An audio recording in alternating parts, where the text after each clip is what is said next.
Good day everyone, my name is Nikisha C. Almazan, and for the second alternative assessment model, we have developmental assessment. So, developmental assessment. So what is developmental assessment? It is an approach that focuses on tracking the learner's growth over time rather than judging performance at a single moment.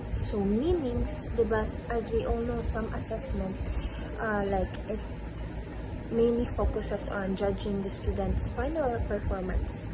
But in this assessment, it focuses on the process, the growth of the learner over time as si kaghatag og mga activity. This model adopts a pre-test and post-test methodology to collect information if a student has developed or improved after instruction. It involves a comparison of what students can do at different time points and or different contexts to assess if there is a progress. So meaning, it focuses jud sa pag-observe sa process kung giun sa pag-develop sa skills or attitudes or development sa usa ka learner.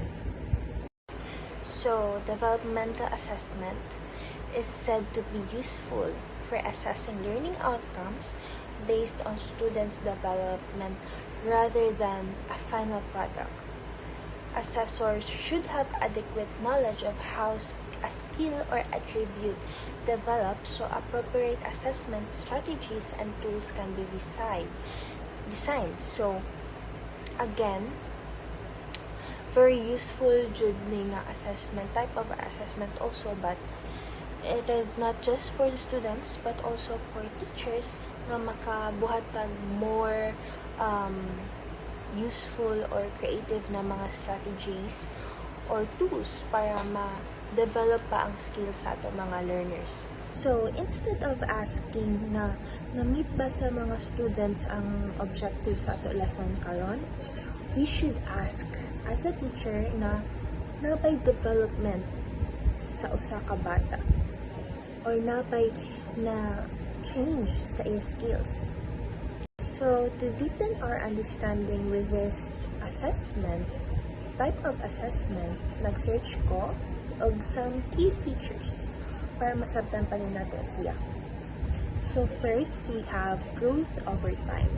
So, meaning, we should look at how skills or understanding and attitudes of a learners evolve. Just like what I've said earlier na it mainly focuses kung nag-develop ba ang skills or attitudes sa usa ka bata as time passed by.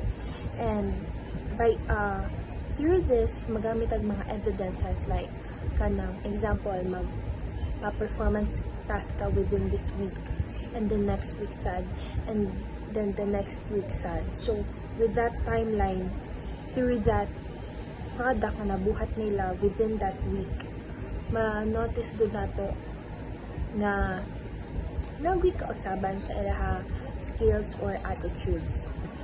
So the second one is individual learning pathways. So as we all know nga, each learner god nagoy mga different timeline or path sa pag-learn sa usa ka lesson.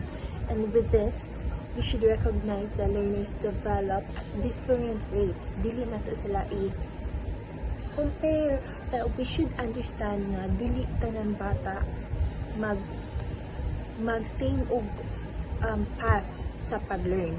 And then it focuses on where the learner is now and what comes next. And then the next one, the third, is what we have feedback centered.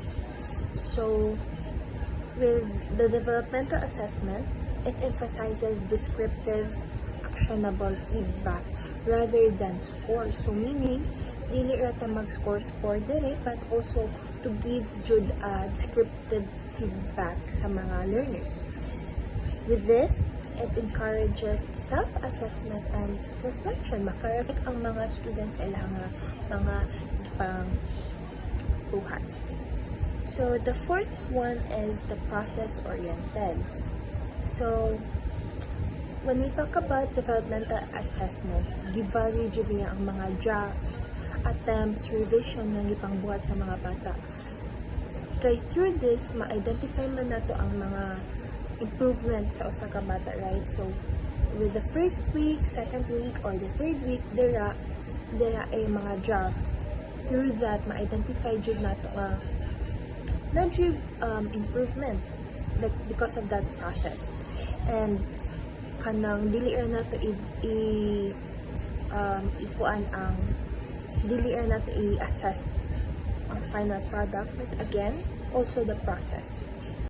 So lastly, we have holistic. So with this, gina-consider jud niya ang cognitive, social, emotional, and sometimes cultural development. So now gi-emphasize gud niya ang mga values. So that's it for the developmental assessment. I hope you learned something today. Thank you.